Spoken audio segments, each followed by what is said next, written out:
deep within the bowels of the EU5 event folder, there is a text file called rebels.txt.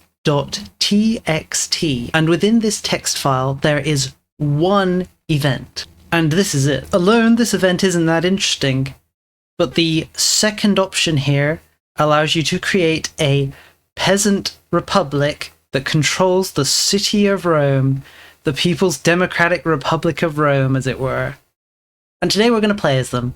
Unfortunately, we can't really do this without cheating, because there's no option here to actually spawn as the city. Even if the character here declares war and revolts, he'll actually just take over whichever country you are, so he could become Pope, which is pretty funny. I also recommend looking up this Cola guy, because his entire life story is hilarious. He literally wanted to create a People's Republic of Rome and restore the Roman Empire in the 1340s. But anyway, we'll release him, controlling Rome. We can see him here now. We have the Republic of Rome. Now we're gonna do some things. First of all, we're gonna give him all of the papal territory in Italy. Well, most of it. So we can carve out a nice People's Republic. There we go. Wait a minute. There we go. Rome is back. Now we're gonna release them, and then we're gonna switch over and play as them. There we go. We are now the Democratic People's Republic of Rome. Look at that nice purple color we've got. To start with, we'll need to wait a month or so for everything to come online. We've also inherited our reforms and privileges from the Pope. So we'll have to start thinking about getting rid of some of these, like only nobles are leader. Not in my peasant republic, they're not. But I can see we are a peasant republic.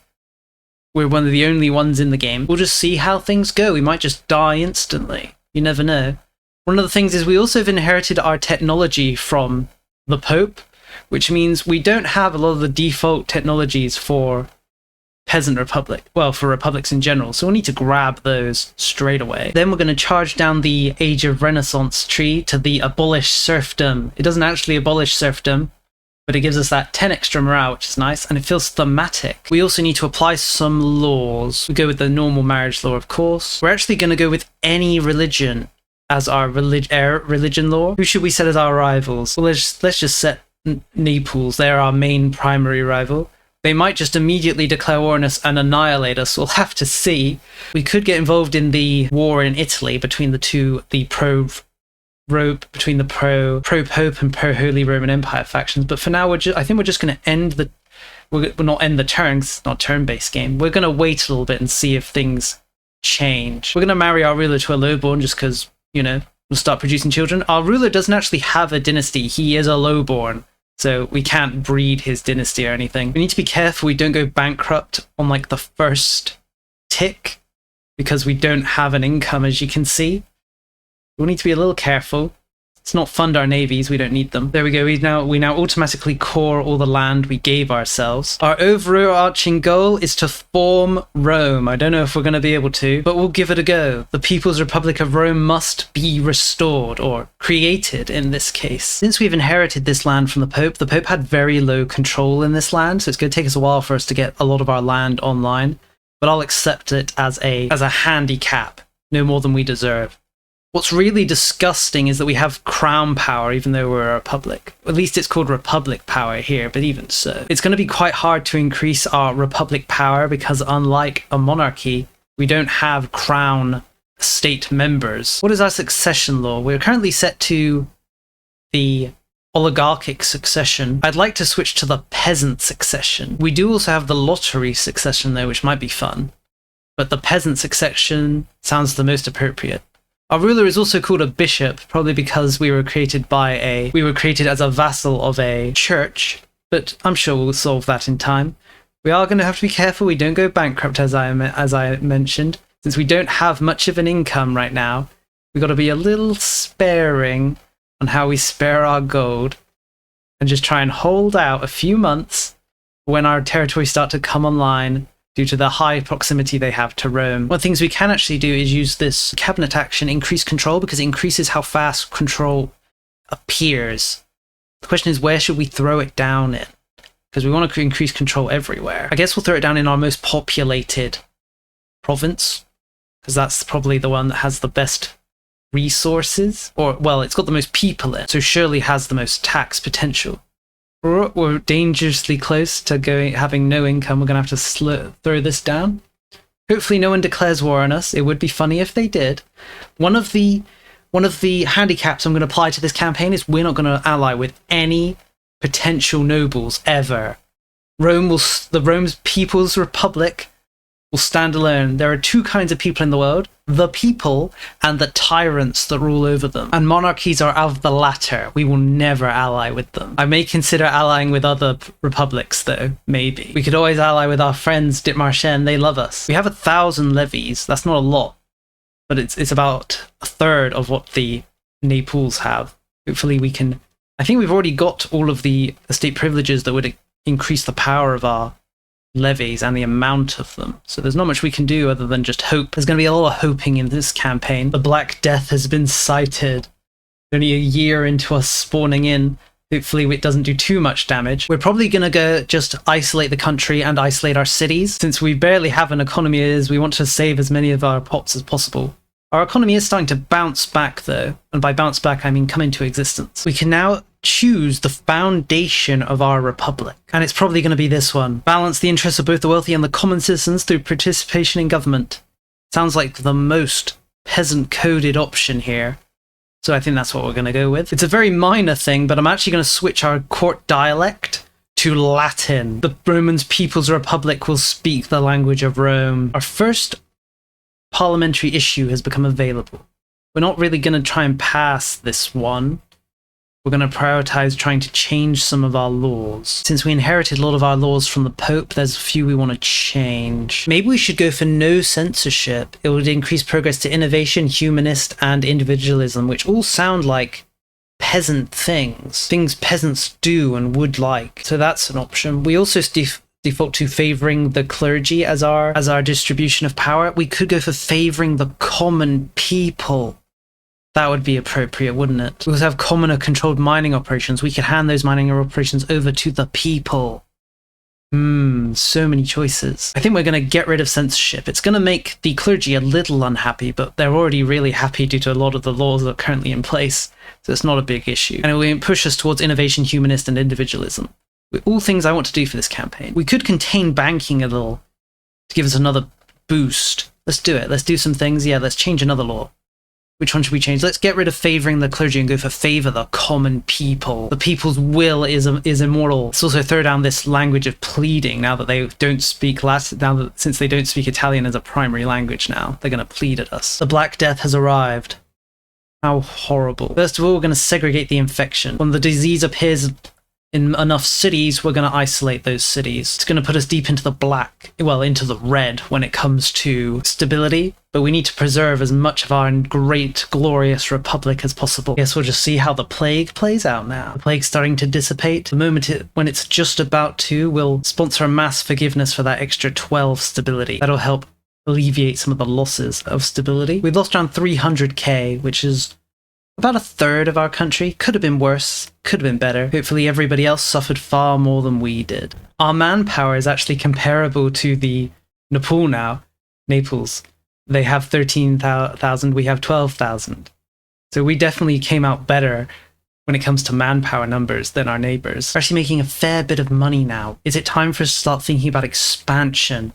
About bringing the glorious republic to the unenlightened beyond our borders? First of all, let's start thinking about maybe vassalizing a lot of these small republics that are just around. Italy's filled with them after all. Let us show them the glorious light that the republic brings. Let us welcome the first of many of our sister republics in this republic of Gubby Bibo. Surely not. Either way, they have now joined us. Can I force them to become a peasant republic? That would be pretty great. Do I have the option to do this? Doesn't look like it. Oh well. That's not the end of the world. A little disappointing though. We'll just continue vassalizing these small republics, keeping in mind the ones that aren't. Keeping the minds that are monarchies. We're not allowed to ally with them, so we're not going to be able to vassalize them most likely. I'm going to stick to that rule. No allies with the enemies of the people. The people are like an all-encompassing mass. Any that defy them must be struck down. Alright, so we've got abolish serfdom for that extra morale. Where should we go next? Going down for the local proximity cost, -5. is probably the best idea for now. But it also might be worth getting stronger armies. What are the chances we're attacked? Doesn't seem that likely. We're going to go for the proximity, -5. We actually have so much money now, I'm not quite sure what to do with all of it. I've already built all the RGOs that I can build. Haven't I? Yes. I wish... One thing I like to do with the RGO builder is set it to don't show fully expanded RGOs. I wish I could save this as my filter, but it doesn't seem like I can, unless there's an option I'm missing. It seems just automatically default to not doing this when I click away, which is disappointing because I'd like it to stay like this so I know what exactly is by default. One other thing we could do is we can build the Republic Assembly in our capital. Oh, glory to the Republic. We've managed to increase our control close to max in this province, so we're going to move on and start increasing it somewhere else. Remember, a lot of this provinces start with very low control because of the Pope not having high control when they took them, so we want to push that as high as possible, as fast as possible. For values, I'd like to max humanism, innovation, plutocracy, free subjects, probably individualism as well, because that sounds like something a republic would do, but communalism also kind of sounds like what the republic would do. Oh well, I guess we'll think about it more when we're close to when we're in a position to actually influence it in a big way. Now that our stability's back in the positive, what we're going to do is set our succession law to the peasant elective. It's not really a good idea, but we're going to do it anyway because it's thematic. It means that essentially no one who's a member of a dynasty can be elected to rule our nation. It's all going to be peasants all the way down. It's done. Our ruler has actually managed to have a son. There's potential his no dynasty lowborn children will stay with the Republic for many years to come. Part of me feels like we should jump Nepal or Naples. They're slightly weaker than us, as it says. All of their vassals are disloyal. They only have 11,000 men, or around 10,000. They have around 130 actual standing armies, but the thing is we have none. We have 50,000 levies. Can 50,000 of the people's righteous champions defeat how many Napoleon noble scum there are? Hard to know. It's hard to say. Maybe we should risk it all. Do we even have any forts? We have one fort in Rome. It's a really good fort, but it is only one fort. Maybe we can recruit a few people. Maybe we should. Not really. What's our max? 152. We could recruit a horseman right now, or in a month or two. Or we could wait and recruit one footman. Is there anyone else we should consider attacking instead of Naples? We could attack the Republic of Siena.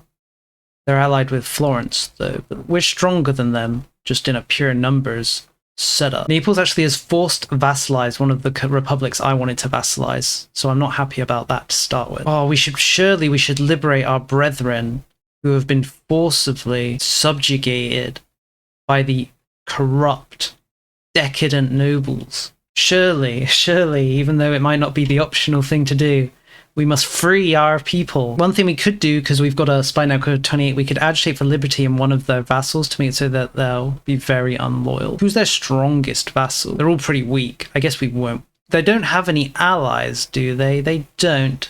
And we could sabotage relationship if we wanted to. Let's do it. We're going to declare war.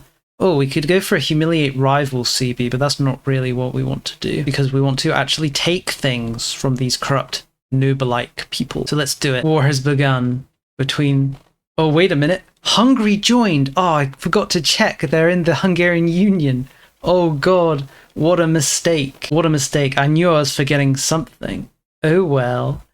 I'm sure we can still win. The people's might can't be stopped by something as small and inconsequential as a Hungarian. There we go.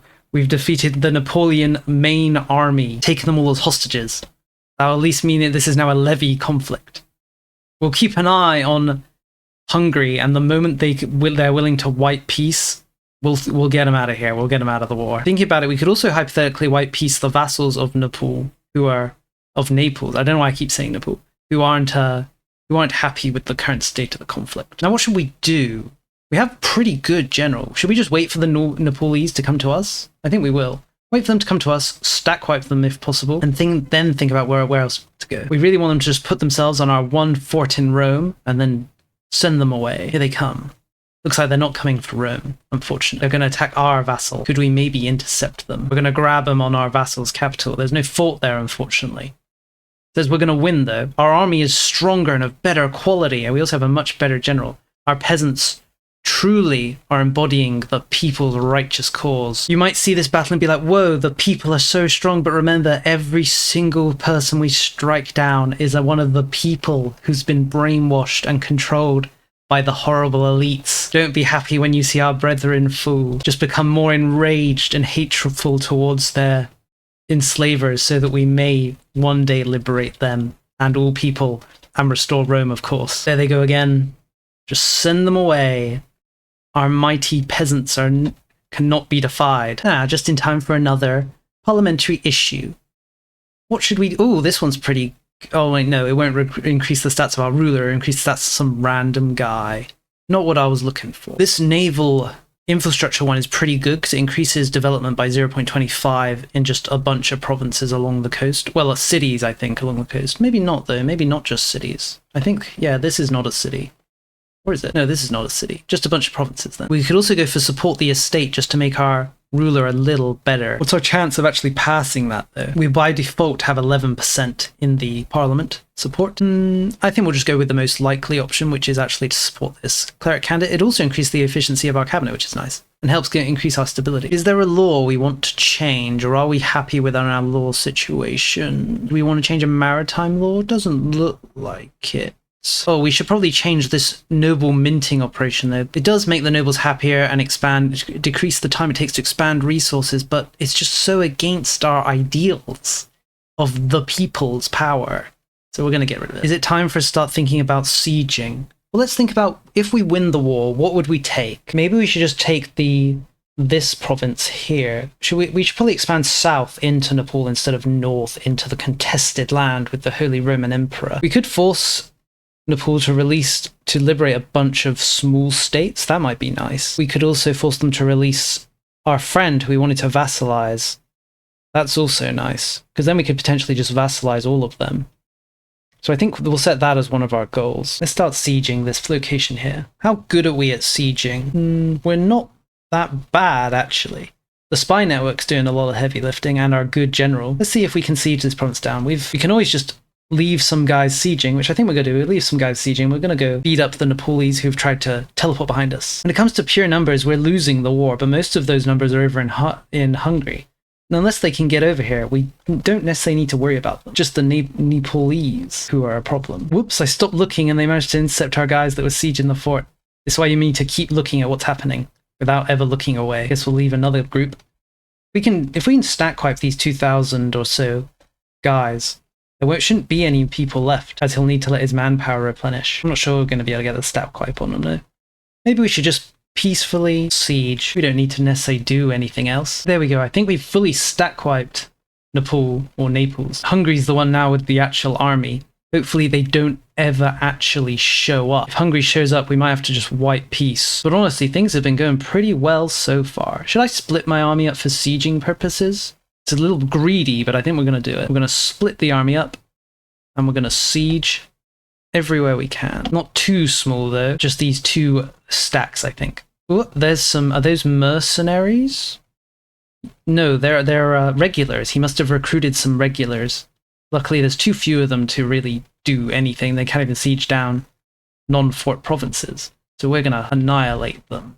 As we should. Since regulars are actual trained soldiers, they are 100% enemies of the people. We're going to see if we can't occupy their capital. Whoop. The Hungarians have shown up in the north. I don't like that. I think we're going to abandon these sieges. For some reason I can't. It's doing that thing where it won't let me abandon the siege of Naples.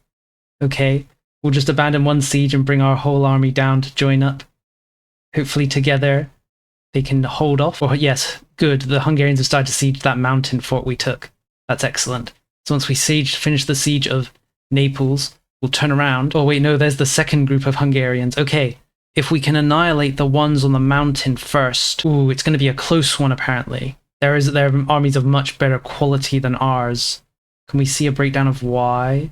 Doesn't seem so. Our general's better though. Our general's much better. How close is Hungary to piecing out? Pretty far. Should we engage this group of Hungarians or should we go engage the other one? We're going to engage this one. They're on a fort. Surely that's enough. If worse comes to the worst, we could actually hire some mercenaries. We have a lot of money. But I'm confident. Surely we can win. I know it's become red now, but I don't believe. I believe in the people. I believe in the people's fury and might. I'm believing in the people. I'm believing. I think we're winning. Believing in the people is winning us this battle. You should never turn your back on the people. The people's might is more than enough to send a few Hungarians running wherever they came from. You keep an eye on that stack though, or they're going to siege. Okay, if they came over, this could become very scary very fast. But no, we're driving them back. We've taken down one of the flanks, the left flank. We're about to break the center. There it goes. Now only the right flank's left. Glory to the people. Begone Hungarians. We did it. Problem is we can't really afford large-scale casualties, even if we win. How's Hungary feeling about this war? They feel like they're winning because they're sieging stuff. How is Nepal feeling about the war? What if we remove all of our demands? Our chance of white peace is pretty low. Alright, let's try and think about... should we pursue the Hungarians and maybe stack wipe them? We don't know where they're going to go, though, and there's possibility they go beyond a fort. We'll try and chase them. Oh, we managed to stack wipe them. I'd lost sight of them, and it looks like they walked into us. Excellent. Surely the people are guiding us to this victory. Let's turn around. Since they've started sieging Rome, it might be a good time to jump on this other stack. We can call up the Roman soldiers in the city to help us. Another thing we're going to do, since we've managed to get the proximity cost modifier, we're going to go down this other tree for the army morale recovery speed and army initiative. We're not going to bother with the peasant levies. I think we're going to, as quickly as possible, transfer it into a standing army once the option becomes available. Right, can we beat these guys? They're bigger than us. There's 9,000 of them. They're of higher quality than us. I don't know if we can beat them. I'm not sure I want to try. How many soldiers do we have in Rome in the garrison? Only 400. Not enough to really turn the tide, is it? I'm scared. I'm scared to fight them. Maybe we need to be brave, though, for the people. Our general's only slightly better than theirs as well. I'm scared to risk it all. I'm scared to risk the people themselves, their lives. Maybe we should just go and siege down the things they've taken away. Just don't do anything for a little bit. That's the best way of showing the strength of the people, through inaction. Our war score is really high now. Hungarians still aren't willing to peace out, though. But that's expected. We could peace out with Nepal itself. What demands would they accept? They'd accept releasing all of these small states up north. They wouldn't accept releasing our friend who we wanted to vassalize, though. They accept giving us Nepal itself? Not the entirety of it. Not the entirety of it. If we wanted to get exactly what we wanted, it would be this, which would be 71 war score. We're not too far. Ooh, it's scary. Maybe let's just ignore the Hungarians right now. We'll go down into Naples and start occupying their stuff to try and increase the war score to the point where they're willing to peace out. Sounds crazy, but it just might work. They have a lot of land down here that has no forts that we can just siege and occupy freely. We'll have to keep an eye on the siege of Rome, though. If it looks like Rome's going to fall, we're going to peace out immediately. Right, we've managed to increase our war score to the point where the Nepal is actually willing to accept our peace deal. Excellent. So I think we're just going to take it. Let's not get greedy. Rome wasn't built on greed. Although,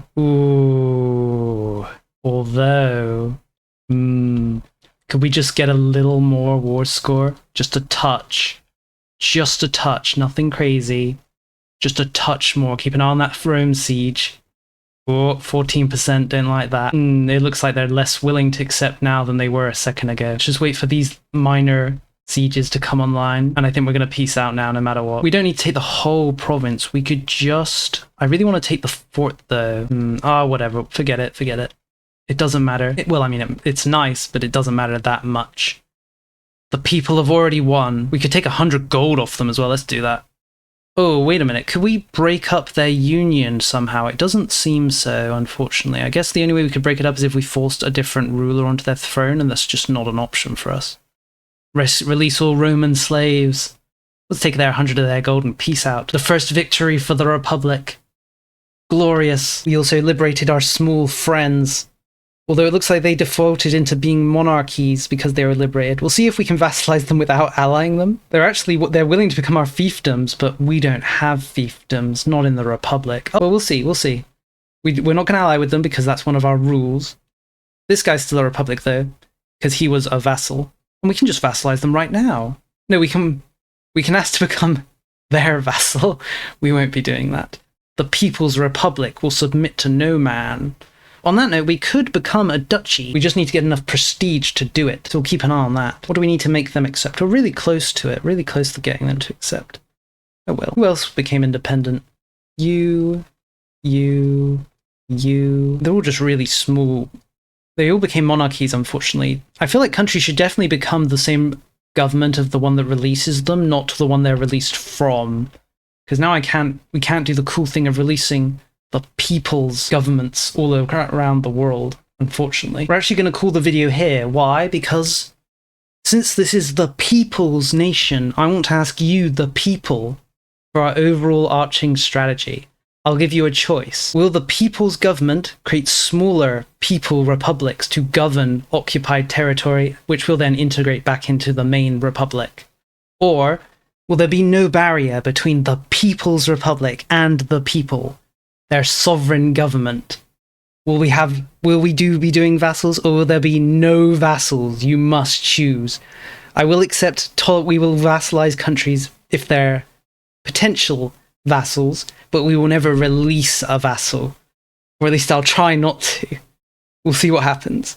So choose. I'll probably post down in the comments a pinned post, and under that I'll have 2 posts, one for making vassals and one for not. So choose. Let your heart guide you and decide how the People's Republic will manifest itself in the world. Rome is back.